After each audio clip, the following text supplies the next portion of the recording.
बड़ी बुआ अक्सर रात के अंधेरे में गांव के एक पुराने वीरान किले की कहानियां सुनाया करती थी।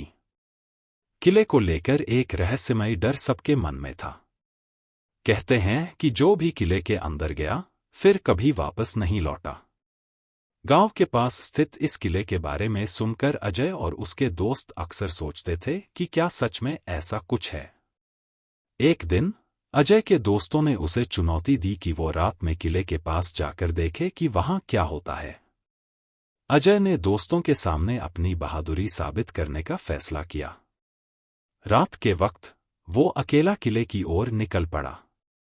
जैसे जैसे वो किले के पास पहुंचा, उसे किसी के चलने की आवाज सुनाई देने लगी, लेकिन वहां कोई दिखाई नहीं दिया। अचानक एक ठंडी हवा का झोंका उसके शरीर से होकर गुजरा और उसे लगा कि किसी ने उसके कंधे पर हाथ रखा हो। वह मुड़कर देखने ही वाला था कि एक अजीब सी आवाज उसके कानों में गूंज उठी, वापस जाओ वरना। अजय घबराकर वापस गांव लौट आया, लेकिन उसके मन में कई सवाल थे। उसने दोस्तों को अपनी आप बीती सुनाई, लेकिन कोई यकीन नहीं कर रहा था। अगले दिन गांव के बुजुर्गों से बात करने पर अजय को पता चला कि सालों पहले इस किले में एक तांत्रिक ने अपने काले जादू के लिए बलि दी थी। कहते हैं कि तांत्रिक के मरने के बाद उसकी आत्मा किले में कैद हो गई और तब से वहां अजीब घटनाएं होने लगीं। अजय को यकीन हो गया कि किले में कुछ तो है जो उसे बाहर नहीं आने दे रहा। उसी रात उसने फैसला किया कि वो वापस किले में जाकर रहस्य की गहराई तक जाएगा।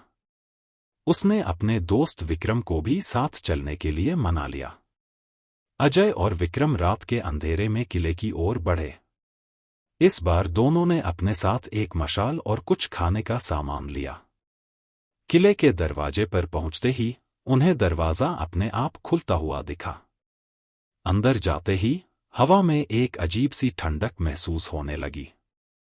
किले की दीवारों पर बने चित्र रहस्यमयी लगे, जैसे वे कुछ छिपा रहे हों। जैसे जैसे वे आगे बढ़ते गए, उन्हें एक पुरानी किताब मिली। किताब में तांत्रिक की बातें लिखी हुई थीं और वहां एक चेतावनी भी थी, जो भी इस किताब को छुएगा उसका अंत निश्चित है। अजय ने किताब उठाने की कोशिश की, लेकिन तभी विक्रम ने उसे रोका। पर अचानक किसी अदृश्य शक्ति ने किताब को उठा लिया और हवा में उछाल दिया। अचानक किले में मौजूद दीवारों से चिल्लाने की आवाजें आने लगीं। दोनों दोस्त हड़बड़ाकर बाहर की ओर भागने लगे, लेकिन दरवाजा बंद हो चुका था। किले की छत पर एक छाया दिखाई दी, जो धीरे धीरे नीचे की ओर आने लगी। वह छाया किसी इंसान की नहीं, बल्कि एक दैवीय शक्ति की प्रतीत हो रही थी। तांत्रिक की आत्मा किले के हर कोने में मौजूद थी। उसने अजय और विक्रम को अपने जाल में फंसा लिया था। विक्रम बेहोश हो गया और अजय खुद को बचाने की कोशिश कर रहा था, लेकिन आत्मा ने उसे भी अपनी गिरफ्त में ले लिया। अजय को अचानक महसूस हुआ कि आत्मा उनसे कुछ चाहती है।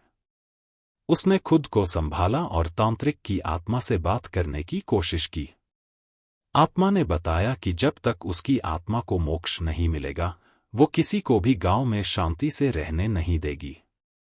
अजय ने गांव के बुजुर्गों से सुनी कहानियों को याद किया और एक उपाय सोचा।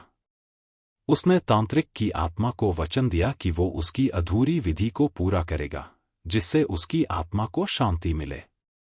आत्मा ने यह सुनकर एक क्षण के लिए रुककर कहा, अगर तुम मुझे धोखा दोगे तो तुम्हारा अंत भी वही होगा जो तुम्हारे पूर्वजों का हुआ था। अजय ने पूरी विधि को तांत्रिक की किताब से पढ़कर पूरा किया।